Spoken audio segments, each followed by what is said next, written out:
ये किताब Steve Sylvester द्वारा लिखी गई एक भीतर की सफाई है, डिटॉक्स योर ईगो। हम सब ने डिऑक्स शब्द सुना है, शरीर से जहर निकालने के लिए, लेकिन इस किताब का सेंट्रल मैसेज ये है कि असली जहर हमारी सोच में है, हमारा ईगो। और जब तक हम इसे डिटॉक्स नहीं करते, तब तक ना तो हमारी ग्रोथ संभव है, ना शांति। स्टीव सिल्वेस्टर, जो खुद एक पूर्व बॉडी बिल्डर और बाद में एक मोटिवेशनल कोच रहे, बताते हैं कि ईगो वो चीज है जो हमें दूसरों से बेहतर दिखने, जीतने और सुपीरियर महसूस करने पर जोर देती है। लेकिन असल में यही ईगो हमारे रिलेशनशिप्स को तोड़ती है, आत्मसंदेह पैदा करती है और हमें कृत्रिम सफलता की तरफ धकेलती है। किताब में बताया गया है कि ईगो को हटाना मतलब अपनी पहचान मिटाना नहीं है, बल्कि खुद को और गहराई से जानना है। सिल्वेस्टर हमें सिखाते हैं कि कैसे हम अपने अंदर की नॉइज को शांत करें, दूसरों से मुकाबले की भावना छोड़ें और ऑथेंटिक सेल्फ के साथ जुड़ें। ये प्रोसेस अनकंफर्टेबल जरूर है, लेकिन यही इनर वर्क हमें जीवन में क्लैरिटी और कंटेंटमेंट की ओर ले जाता है। डिटॉक्स योर ईगो एक साफ संदेश देती है, अगर तुम सच में सफल, शांत और संतुलित जीवन चाहते हो तो पहले अपने ईगो की सफाई करो, वरना चाहे बाहर से कुछ भी पालो, अंदर से खाली ही रहोगे। ईगो यानी हमारा अहंकार सबसे छुपा हुआ लेकिन सबसे शक्तिशाली जहर है। ये हमारी सोच, हमारे रिश्ते और यहाँ तक कि हमारी आत्मा को भी धीरे धीरे खा जाता है बिना शोर किए। लेकिन सबसे बड़ी बात, इससे छुटकारा पाया जा सकता है। कैसे? यही बताता है स्टीव सिल्वेस्टर की किताब डिटॉक्स योर ईगो। एक ऐसा मार्गदर्शन जो हमें सिखाता है कि कैसे हम अपने अंदर के अहंकार को पहचानें, उसे स्वीकार करें और फिर उससे आजादी पाएं। स्टीव सिल्वेस्टर सिर्फ एक लेखक नहीं, एक ट्रांसफॉर्मेशनल थिंकिंग के प्रतीक हैं। वो एक फॉर्मर प्रोफेशनल एथलीट रहे हैं, ब्रिटेन की टीम से अमेरिकन फुटबॉल खेलने वाले पहले खिलाड़ी। खेल की दुनिया में जीत और हार सब कुछ होती है। वहां एक चीज सबसे ज्यादा काम आती है, एटीट्यूड। और इसी एटीट्यूड की आड़ में एक चीज धीरे धीरे पनपती है, ईगो, अहंकार। स्टीव ने अपने करियर की शुरुआत शानदार की थी। मैदान में ताकत, रणनीति और प्रदर्शन की ऊंचाइयों पर पहुंच चुके स्टीव को सब मानते थे। लेकिन धीरे धीरे उन्होंने महसूस किया कि खेल के बाहर उनके रिश्ते, व्यवहार और मानसिक स्थिति बिखरने लगी है। उन्होंने महसूस किया, मैं हारने से नहीं डरता, मैं अपने आप से हार रहा हूं, मेरी सोच से, मेरे ईगो से। स्टीव ने एक बार अपने इंटरव्यू में बताया कि एक मैच हारने के बाद वो इतने गुस्से में थे कि उन्होंने अपने कोच के साथ बेहद अपमानजनक व्यवहार किया। कोच ने शांत रहकर सिर्फ एक बात कही, तुम में जीतने की ताकत है स्टीव, लेकिन तुम खुद को जीतने नहीं दे रहे, तुम्हारा ईगो तुम्हारा असली दुश्मन है। ये शब्द उनके सीने में तीर की तरह लगे। वो रात उनके जीवन की दिशा बदलने वाली थी। उन्होंने खुद से पूछा, मैं क्या साबित करना चाहता हूं और किसे? डिटॉक्स योर ईगो किताब का जन्म स्टीव ने आत्मनिरीक्षण किया। ध्यान, थेरेपी और गहरी रिसर्च के जरिए उन्होंने ईगो के पूरे साइकोलॉजिकल स्ट्रक्चर को समझा। उन्होंने देखा कि हर इंसान, चाहे वो सीईओ हो या खिलाड़ी, विद्यार्थी हो या कलाकार, कहीं ना कहीं अपनी ईगो से बंधा हुआ है। और यहीं से शुरू हुआ उनका मिशन। मैं लोगों को वो दिखाना चाहता हूं जो मैंने देर से देखा, कि ईगो को छोड़ना हार नहीं, असली जीत है। उन्होंने यह किताब अपने अनुभवों, दूसरों की कहानियों और मनुष्य की आंतरिक लड़ाइयों को मिलाकर लिखी, ताकि हर इंसान खुद को गहराई से समझ सके और अपने असली स्वरूप से जुड़ सके। डिटॉक्स योर ईगो सिर्फ एक किताब नहीं, एक दर्पण है। यह आपको वो दिखाती है जो आप दूसरों को नहीं दिखाते। आपका असुरक्षित, डरता हुआ, परफेक्ट दिखने की कोशिश करता हुआ ईगो ड्रिवन सेल्फ। स्टीव का मानना है, आपका ईगो आपकी आवाज चुराता है, लेकिन जब आप उससे मुक्त होते हैं तो आप अपने सच्चे आत्मा से बोलते हैं। आपका सबसे बड़ा शत्रु आपके अंदर छुपा होता है और वो है आपका ईगो। यह किताब बार बार हमें यही याद दिलाती है कि ईगो यानी अहंकार कोई बाहरी ताकत नहीं है। ये हमारे भीतर पनपता है, हमारी पहचान, सोच और फैसलों को धीरे धीरे ढक लेता है। लेकिन एक गहरा सवाल यह है, ईगो आखिर होता क्या है? ईगो की असली परिभाषा स्टीव सिल्वेस्टर के अनुसार, ईगो वो नकाब है जिसे हम दुनिया के सामने पहनते हैं ताकि हम खुद को बड़ा, समझदार, खास या सफल दिखा सकें। ये नकाब कैसे बनता है? जब हमें बचपन में बार बार कहा जाता है कि तुम्हें सबसे बेहतर बनना है, जब समाज हमें सिखाता है कि तुम्हारी वैल्यू तुम्हारी सफलता से है, जब हम अपनी कमजोरियों को छिपाने के लिए सेल्फ इंपॉर्टेंस का पर्दा ओढ़ लेते हैं, धीरे धीरे हम भूल जाते हैं कि हम असल में कौन हैं, और ईगो की आवाज ही हमारे भीतर की सच्ची आवाज को दबा देती है। ईगो के 3 रूप जो हम रोज जीते हैं। स्टीव इस किताब में बताता है कि ईगो हमेशा एक ही शक्ल में नहीं आता, इसके 3 चेहरे होते हैं। 1, द क्रेविंग ईगो, मैं चाहता हूं कि लोग मुझे सराहें, मुझे पसंद करें। यह हमें अप्रूवल का भूखा बना देता है। हम खुद को वो नहीं बनने देते जो हम हैं, सिर्फ इसलिए कि लोग क्या सोचेंगे। डिफेंसिव ईगो, कोई मेरी गलती कैसे निकाल सकता है, ये हमें आलोचना से डरने वाला बना देता है। हम सीखने के मौके खो देते हैं क्योंकि हम हमेशा खुद को सही साबित करना चाहते हैं। 3. द कंट्रोलिंग ईगो, सब मेरे हिसाब से होना चाहिए। ये रिश्तों को बिगाड़ता है, टीम वर्क को खत्म करता है और हमें अकेला छोड़ देता है। इन तीनों में एक चीज कॉमन है, ये हमें हमारे ऑथेंटिक सेल्फ से दूर ले जाते हैं। जब तक आप अपने ईगो से खुद को अलग नहीं करते, तब तक आप अपने सच्चे अस्तित्व को जान ही नहीं सकते। ईगो डिटॉक्स क्यों जरूरी है? कई लोग सोचते हैं ईगो होना तो जरूरी है, तभी तो आत्मसम्मान बना रहता है। लेकिन स्टीव स्पष्ट करते हैं, सेल्फ रिस्पेक्ट और ईगो अलग चीजें हैं। सेल्फ रिस्पेक्ट आपको ग्राउंडेड रखता है, ईगो आपको दूसरों से ऊपर दिखाने की कोशिश कराता है। जब तक ईगो डिटॉक्स नहीं किया जाता, आपकी लर्निंग बंद हो जाती है, रिश्तों में दूरी बढ़ती है, अंदर गिल्ट और लोनलीनेस पनपती है। ईगो हमें इल्यूजन देता है कि हम पावरफुल हैं, लेकिन असल में वो हमें सबसे ज्यादा कमजोर बना देता है। क्या ईगो पूरी तरह खत्म हो सकता है? स्टीव कहते हैं, ईगो को पूरी तरह मिटाना नहीं है, बल्कि उसकी पहचान करनी है, उसकी भूमिका को समझना है और उसे नियंत्रण में रखना है। क्योंकि ईगो कभी कभी जरूरी भी होता है, जैसे स्टेज पर बोलते हुए आत्मविश्वास देना। लेकिन जब वो नियंत्रण से बाहर हो जाए तो यही आत्मविश्वास घमंड बन जाता है। जब आप अपने ईगो को छोड़ते हैं, तब आप खाली नहीं होते, आप सच्चे बनते हैं। लेसन 1, मैं कौन हूं? अपने असली स्वरूप को पहचानो। स्टीव सिल्वेस्टर की जिंदगी में एक मोड़ तब आया जब वे हर तरफ से सफल दिख रहे थे। एक पब्लिक स्पीकर के तौर पर चर्चित, लाखों की कमाई, सोशल मीडिया पर तारीफों की भरमार, हर कोई कहता, वाह Steve, you are living the dream. लेकिन उसी दौर में एक दिन उन्होंने अपनी छोटी बेटी को कहा, डैडी मीटिंग बाद में बात करेंगे। बेटी कुछ देर चुप रही और फिर धीमे से कहा, पापा आप हमेशा बिजी क्यों रहते हैं? क्या आपको हमसे प्यार नहीं? वो सवाल एक तीर बनकर स्टीव के सीने में चुभा। उन्हें पहली बार लगा कि शायद वे उस पर्सनालिटी को जी रहे हैं जो ईगो ने बना दी थी, ना कि वो इंसान जो वो सच में थे। यह घटना हमें यह सोचने पर मजबूर करती है, क्या हम वो जिंदगी जी रहे हैं जो हमारा दिल चाहता है, या हम वो जिंदगी जी रहे हैं जो हमारी ईगो ने चुनी है लोगों को दिखाने के लिए? जब हम खुद को मैं कौन हूं के सवाल से अलग कर देते हैं, तब ईगो एक नकली कहानी बनाता है। मैं मेरी नौकरी हूं, मैं मेरा सोशल स्टेटस हूं, मैं उतना ही अच्छा हूं जितना लोग मुझे कहते हैं। लेकिन सच ये है, हम वो नहीं हैं जो हम दिखाते हैं, हम वो हैं जो चुपचाप रात को अपनी सोचों में महसूस करते हैं। ईगो क्यों धोखा देता है? ईगो की सबसे खतरनाक बात यह है कि यह आपको यकीन दिलाता है कि आप कंप्लीट तभी हैं जब आपको तारीफ मिले, आपके पास पैसे हों, लोग आपको फॉलो करें, या फिर आप दूसरों से बेहतर दिखें। इस दौड़ में हम भूल जाते हैं, हमारी आत्मा पहले से ही पूरी है, हमें किसी दिखावे की जरूरत नहीं है। खुद से पूछो, मैं कौन हूं जब कोई नहीं देख रहा? हर सुबह 5 मिनट आईने में देखो और खुद से 3 सवाल पूछो। अगर मुझे किसी से अप्रूवल नहीं चाहिए होता तो मैं क्या करता? 2, अगर सोशल मीडिया नहीं होता तो मैं किस तरह जीता? 3, क्या जो मैं कर रहा हूं वो मेरे दिल की आवाज है या ईगो की? ये सवाल ईगो के नकाब को धीरे धीरे उतार देंगे। ये कठिन होगा लेकिन सच्चा होगा। अपनी असली पहचान ढूंढना ईगो को हराने की पहली जीत है। लेसन 2, ईगो चाहता है कंट्रोल, आत्मा चाहती है विश्वास। जब स्टीव ने हार मानने की बजाय विश्वास करना सीखा, स्टीव का एक समय ऐसा था जब वे हर चीज को अपनी पकड़ में रखना चाहते थे। हर प्रोजेक्ट पर पूरा कंट्रोल, हर बात में आखिरी फैसला उन्हीं का हो। अगर कोई उनकी बात से अलग राय देता तो उन्हें लगता ये मेरी अथॉरिटी को चैलेंज कर रहा है। एक बार एक इवेंट में उन्होंने अपनी टीम को फुल कंट्रोल देने की कोशिश की, लेकिन अंदर ही अंदर उन्हें डर था, अगर गलती हो गई तो मेरी इमेज खराब हो जाएगी। फिर भी उन्होंने अपनी ईगो को साइड में रखकर टीम को ट्रस्ट किया। रिजल्ट, वो इवेंट इतना शानदार हुआ कि लोगों ने कहा यह अब तक का सबसे सोलफुल इवेंट था। स्टीव को समझ में आया कि ईगो हमें कंट्रोल में रखता है, लेकिन ग्रोथ तब होती है जब हम भरोसा करना सीखते हैं। हम कंट्रोल क्यों करना चाहते हैं?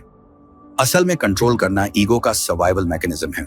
ईगो को लगता है अगर मैंने सब नहीं संभाला तो सब बिगड़ जाएगा, अगर मैंने अपनी इज्जत खुद नहीं बचाई तो कोई नहीं बचाएगा, अगर सामने वाला मुझसे बेहतर हो गया तो मेरी वैल्यू कम हो जाएगी। लेकिन आर्किन आत्मा यह कहती है, जो तेरा है वो तुझ तक आकर ही रहेगा, बस भरोसा रख। छोड़ने में भी शक्ति होती है। जब हम चीजों को कंट्रोल करने की कोशिश करते हैं, हम थक जाते हैं, रिलेशनशिप्स टूटने लगती हैं और लाइफ एक बोझ लगती है। लेकिन जब हम लेट गो करते हैं, तो यूनिवर्स खुद हमारे पक्ष में काम करने लगता है। Daily let go ritual. हर रात सोने से पहले ये 3 बातें लिखो। 1.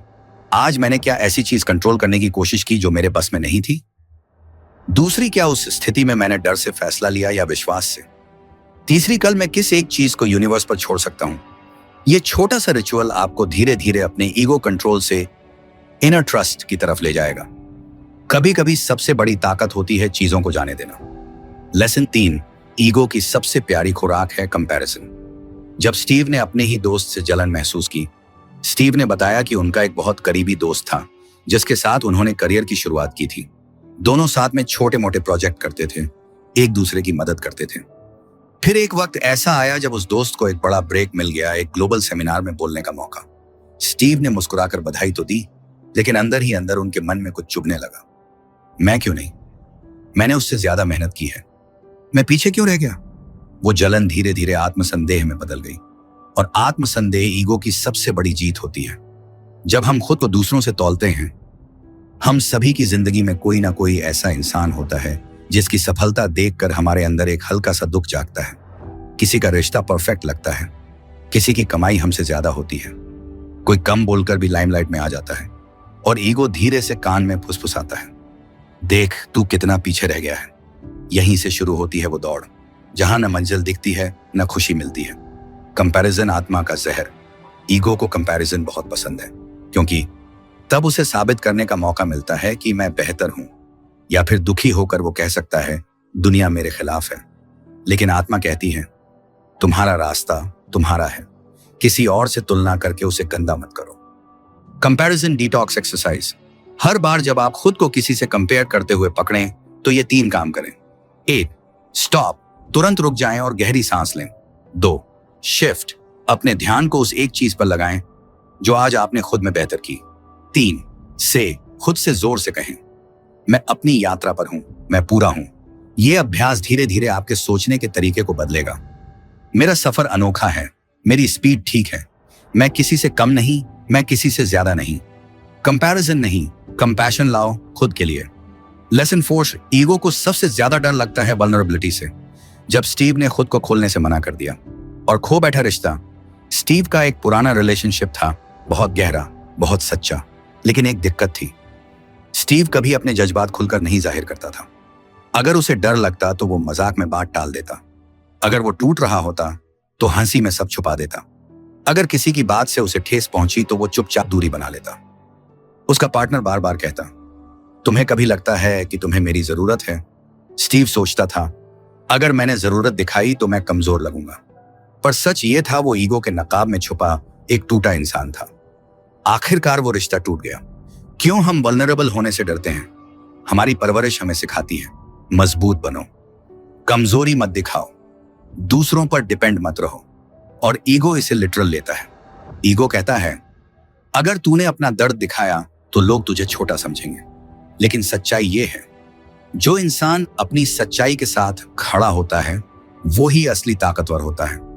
Vulnerability emotional strength, not weakness. जब आप कहते हो मुझे मदद चाहिए, आप इंसानियत दिखाते हो। मुझे दर्द हुआ, आप सच्चे बनते हो। मैं डरता हूं, आप औरों को अपने करीब आने देते हो। ईगो को यह बर्दाश्त नहीं होता, लेकिन आपकी आत्मा इस ओपननेस में नहाकर हल्की हो जाती है। Real talk journal. हर हफ्ते एक बार बैठकर ये 3 बातें लिखिए। 1. इस हफ्ते मैंने कहां अपनी सच्चाई छुपाई। 2. मैं किस इंसान के सामने खुलकर बोल नहीं पाया। 3. अगर मैं डर को 1 मिनट के लिए साइड में रख दूं तो मैं क्या कहना चाहूंगा। अब उसे लिखिए और अगर हिम्मत हो तो उस इंसान को बोल भी दीजिए। कमजोर वो नहीं जो रोता है, कमजोर वो है जो मुस्कुराहट के पीछे दर्द छुपाता है। वल्नरेबिलिटी ही कनेक्शन की असली शुरुआत है। ईगो दीवार बनाता है, वल्नरेबिलिटी पुल बनाती है। लेसन 5, ईगो को कंट्रोल नहीं चाहिए, उसे पहचान चाहिए। जब स्टीव सब कुछ जीत कर भी हार गया, स्टीव अपने करियर में एक मुकाम पर पहुंचे जहां उनके पास पैसा था, पहचान थी, शोहरत थी, लाखों फॉलोअर्स थे, लेकिन फिर भी एक रात वो अकेले बैठकर सोचते रहे मैं ये सब क्यों कर रहा हूं। उन्हें याद आया बचपन में जब उनके पिता ने एक बार उनकी तुलना उनके बड़े भाई से की थी, तो उन्होंने उसी पल ठान लिया था मैं खुद को ऐसा साबित करूंगा कि कोई मुझे नजरअंदाज न कर सके। पर आज इतने सालों बाद वो सारी मेहनत ईगो को पहचान दिलाने के लिए थी, खुद को नहीं। ईगो को बस आई मैटर सुनना है। हर इंसान के भीतर एक सवाल लगातार चलता है, क्या मैं मायने रखता हूं? और ईगो उस सवाल को चिल्ला चिल्ला कर दुनिया से पूछता है, मुझे देखो, मुझे सुनो, मुझे पहचानो।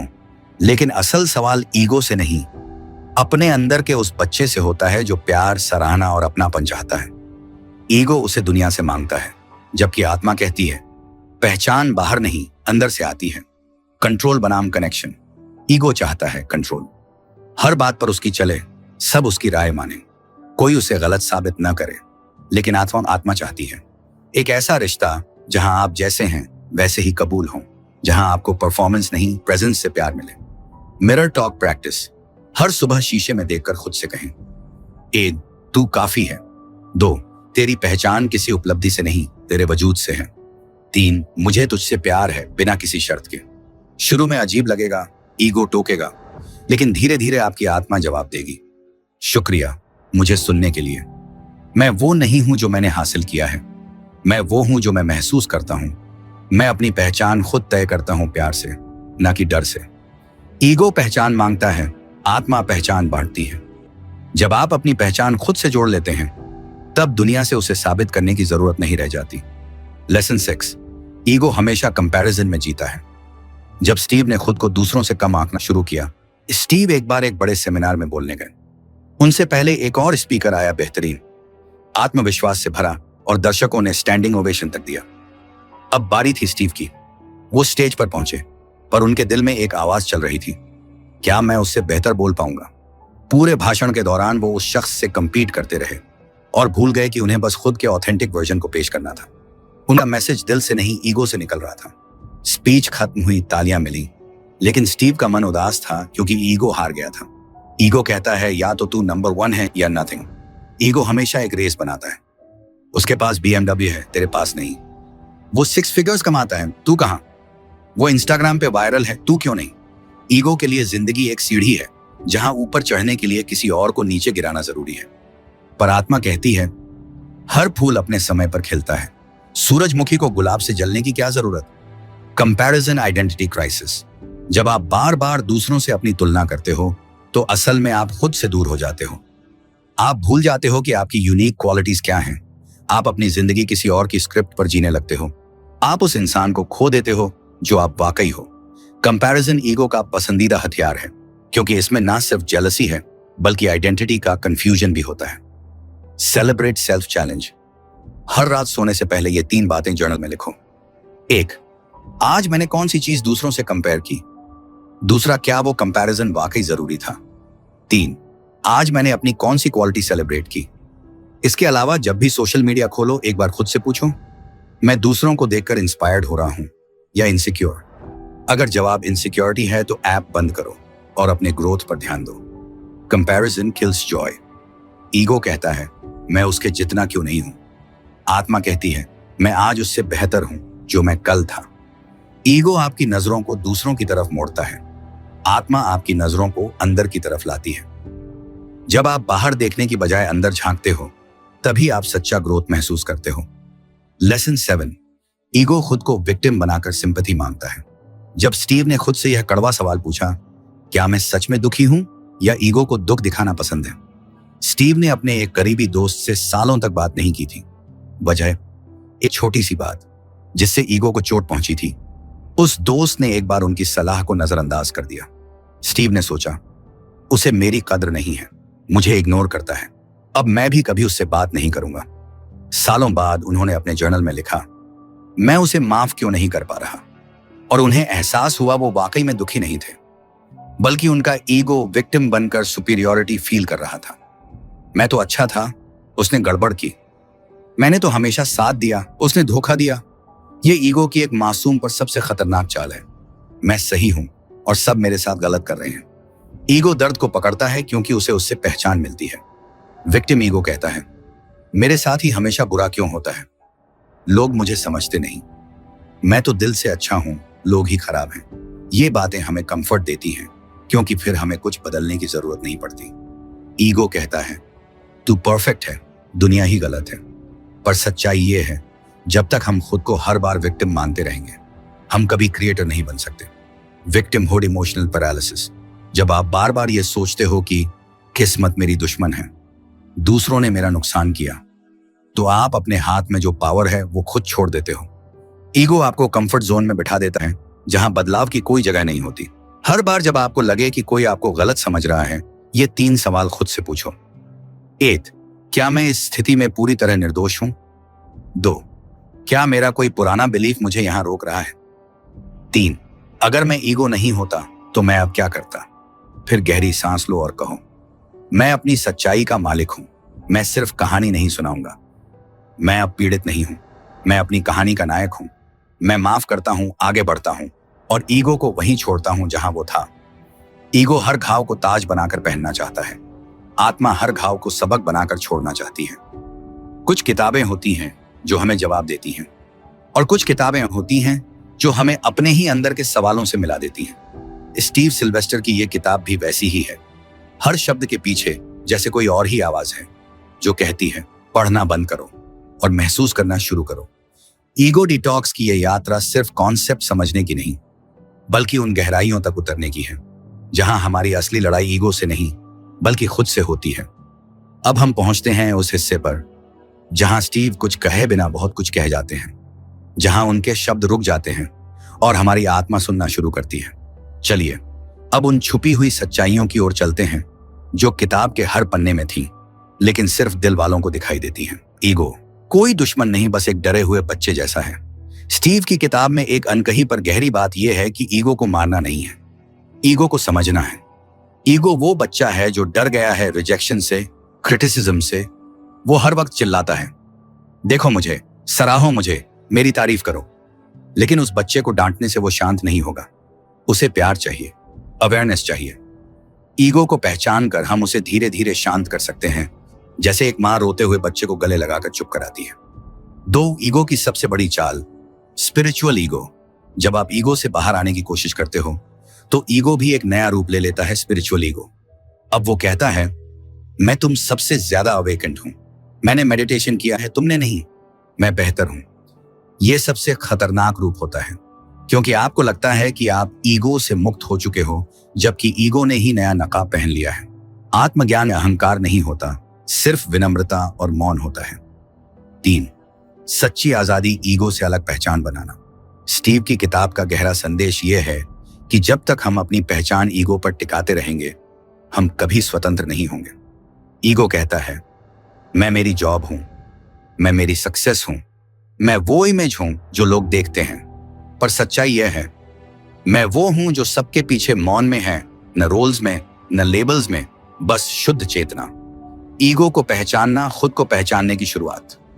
4, ईगो छोड़ने का मतलब खुद को मिटाना नहीं, खुद को पाना है। स्टीव ने बताया नहीं, पर महसूस करवाया कि ईगो से मुक्त होना कोई हार नहीं है, ये आत्मा की जीत है। ईगो कहता है, खुद को साबित करो। आत्मा कहती है, खुद को जानो। जब आप ईगो के बंधन से निकलते हो, आप खुद को खोते नहीं, खुद को सच में पाते हो। ईगो डिटॉक्स एक बार की प्रक्रिया नहीं, रोज का अभ्यास है। कई लोग सोचते हैं कि एक बार किताब पढ़ी, मेडिटेशन किया, बस ईगो डिटॉक्स हो गया। स्टीव की छुपी चेतावनी है, ईगो रोज नया रूप लेता है। ये तिल तिल कर आता है कंपैरिजन में, चिंता में, वैलिडेशन की चाह में। इसीलिए हर दिन अवेयरनेस चाहिए। हर दिन खुद से पूछो, अभी जो मैं सोच रहा हूं वो ईगो से है या आत्मा से? मुझे अब कुछ साबित नहीं करना, मुझे बस खुद को समझना है। कभी कभी हम अपने भीतर के सबसे बड़े दुश्मन को पहचान नहीं पाते क्योंकि वो हमारी ही आवाज में बोलता है। वो ईगो होता है, पर हमें लगता है यही तो मैं हूं। डिटॉक्स योर ईगो किताब में स्टीव सिल्वेस्टर ने कई ऐसी गलतफहमियों का जिक्र नहीं किया जो लोग ईगो को डिटॉक्स करते वक्त अक्सर करते हैं। लेकिन मैं आपको वो बातें बताना चाहता हूं जिन्हें ना समझना खुद को दोबारा जख्मी करना है। जब हम अपनी असली पहचान की ओर बढ़ते हैं तो कई बार रास्ते में हमें भ्रमित करने वाली कई आवाजें सुनाई देती हैं। ये वो आवाजें होती हैं जो हमारी सोच, हमारे दृष्टिकोण और हमारे ईगो से आती हैं। ईगो डिटॉक्स की यात्रा में ये आवाजें हमारे सामने एक बड़ा सवाल खड़ा करती हैं, क्या हम सच में बदल रहे हैं या बस खुद को नए रूप में देख रहे हैं?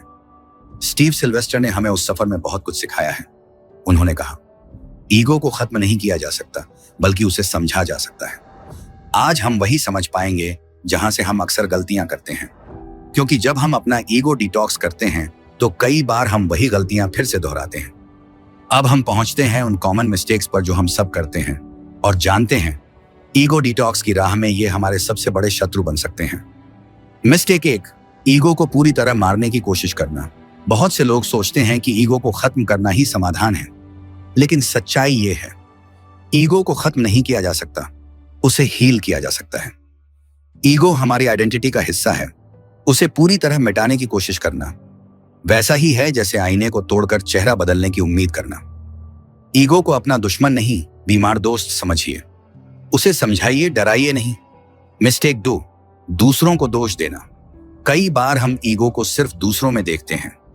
वो घमंडी है, उसे तो बस खुद की पड़ी है, पर कभी खुद से पूछते हैं, क्या मेरी नजरों में भी घमंड की परछाई है? स्टीव ये कहते हैं कि ईगो हमेशा बाहर नहीं दिखती, कई बार वो चुपचाप अंदर पलती रहती है। सेल्फ अवेयरनेस की प्रैक्टिस कीजिए। हर बार जब किसी की बात चुभे तो उससे पहले अपनी प्रतिक्रिया को देखिए। मिस्टेक 3, ईगो को कॉन्फिडेंस समझ लेना। ईगो और कॉन्फिडेंस के बीच का फर्क इतना बारीक होता है कि कई लोग ईगो में डूबकर भी सोचते हैं कि वो कॉन्फिडेंट हैं। ईगो कहती है मैं सबसे बेहतर हूं, कॉन्फिडेंस कहता है मैं सीख सकता हूं। जब आप अपने विचारों को एब्सोल्यूट मानने लगे तो एक पॉज लें और पूछें, क्या ये सीखने की जगह है या दिखाने की? Mistake 4, spiritual ego. डिटॉक्स करते हुए जब लोग मेडिटेशन या स्पिरिचुअल प्रैक्टिस में जाते हैं तो एक नई ईगो जन्म लेती है, स्पिरिचुअल ईगो। मैं तो अब अवेकन्ड हूं, मुझे अब सब समझ आ गया है। बाकी लोग अब भी लोअर कॉन्शियसनेस में हैं। ये ईगो सबसे ज्यादा खतरनाक होती है क्योंकि ये विकास का रूप धरकर विनाश करती है। जहां भी मैं बहुत ज्यादा बोले वहां रुक जाइए। स्पिरिचुअलिटी में भी विनम्रता सबसे बड़ी शक्ति है। मिस्टेक 5, ईगो डिटॉक्स को एक टारगेट समझना। कुछ लोग सोचते हैं कि एक बार ईगो डिटॉक्स हो जाए फिर मैं फ्री हो जाऊंगा, लेकिन स्टीव बताते हैं ईगो डिटॉक्स कोई डेस्टिनेशन नहीं, एक ऑनगोइंग प्रोसेस है। हर दिन, हर इंटरैक्शन, हर भाव, जहां भी हम अपनी आइडेंटिटी बचाने में उलझते हैं वहीं ईगो फिर से सिर उठाती है। डिटॉक्स को रूटीन बनाइए। जैसे शरीर का ध्यान रखते हैं वैसे ही रोज इनर सेल्फ को साफ करें। हर इंसान इसे अपने जीवन में कैसे अपनाए? अब सवाल ये उठता है, मैं इसे अपनी जिंदगी में कैसे लाऊं? स्टीव के अनुसार आपको बस ये 3 बातें याद रखनी है। 1, पॉज करो, हर बार जब कुछ चुभे या गुस्सा आए रुक जाओ। 2, ऑब्जर्व करो अंदर क्या हो रहा है, उसे जज मत करो, सिर्फ देखो। 3, रिलीज करो, धीरे धीरे उस रिएक्शन को जाने दो। हर बार जब आप इन 3 स्टेप्स का पालन करोगे आप ईगो से नहीं अपने आप से जुड़ना शुरू करोगे। ईगो डिटॉक्स कोई आसान राह नहीं, लेकिन ये वो रास्ता है जिस पर चलने के बाद आप अपने असली मैं से मिलते हैं। अब हम रुककर सोचते हैं, ईगो डिटॉक्स का मतलब सिर्फ खुद को सही करना नहीं है। ये तो एक यात्रा है, एक कंटिन्यूअस प्रोसेस है जो हमारे हर दिन, हर पल को आकार देता है। ईगो को समझने की कोशिश करने का असली मतलब यही है, हम अपने भीतर की सच्चाई को पहचानें और उसे अपनाएं। लेकिन ध्यान रखना, ये यात्रा आसान नहीं है। हर रोज जब हम अपनी गलतियों को स्वीकारते हैं, जब हम अपने ईगो को अपनी पहचान का हिस्सा मानते हुए उसे संतुलित करते हैं, तो हम सच में अपने असली स्वभाव की ओर बढ़ रहे होते हैं। ईगो को डिटॉक्स करने की सबसे बड़ी चुनौती यह है कि हम हर बार इसे एक फाइनल डेस्टिनेशन के रूप में देखते हैं, लेकिन ईगो डिटॉक्स कोई अंतिम बिंदु नहीं है। यह तो एक प्रक्रिया है, एक जीवन भर चलने वाला सफर है, और जितना आप इसे समझते हैं उतना ही आप इसे प्रैक्टिस करते जाते हैं। कभी कभार ये संघर्ष होगा, कभी कभी ये बहुत मुश्किल लगेगा, पर इस रास्ते पर चलते हुए आप अपने असली स्वभाव से जुड़े रहेंगे। ईगो डिटॉक्स का मतलब ये नहीं है कि हम पूरी तरह से खुद को बदल दें, बल्कि इसका मतलब है अपनी सोच, अपनी मानसिकता और अपने दृष्टिकोण में बदलाव लाना। ईगो को सिर्फ परखने और समझने की आवश्यकता है। जब हम इसे बिना डर के देख सकते हैं तो हम अपनी सच्ची शक्ति को पा सकते हैं। तो इस पूरी यात्रा का अंतिम संदेश यही है, आपका ईगो आपकी ताकत नहीं बल्कि आपका विरोधी है, लेकिन विरोधी को समझकर उसे सही दिशा देकर आप उसे अपना साथी बना सकते हैं। और यही है स्टीव सिल्वेस्टर का सबसे बड़ा संदेश, अपने ईगो को पहचानो, उसे समझो और फिर उसे संयम और प्यार से डिटॉक्स करो। यह यात्रा यहीं खत्म नहीं होती, यह बस एक शुरुआत है। जब आप इस रास्ते पर कदम रखते हैं को यह याद रखना चाहिए कि जो कदम आप अभी उठा रहे हैं वो न सिर्फ आपके लिए बल्कि दुनिया के लिए भी बहुत मायने रखते हैं। ईगो डिटॉक्स सिर्फ आत्मा की शुद्धता की ओर नहीं बल्कि जीवन को देखने और जीने का तरीका बदलने की ओर भी है। तो अब एक गहरी सांस लीजिए और उस यात्रा की शुरुआत कीजिए। अपने भीतर से वो सभी बेड़ियां तोड़ दीजिए जो आपके असली स्वयं को बाहर नहीं आने देती। आपका असली रूप वो है जो बिना डर, बिना घमंड, बिना किसी बंधन के पूरी दुनिया को देखता है। अगर आपको ये ऑडियो बुक पसंद आई हो तो इसे शेयर करें, लाइक करें और ऐसे ही प्रेरणादायक कंटेंट के लिए सब्सक्राइब करें। आप सुन रहे थे A2 ऑडियो बुक, जहां किताबें बोलती हैं। फिर मिलेंगे एक नई किताब के साथ। तब तक के लिए धन्यवाद।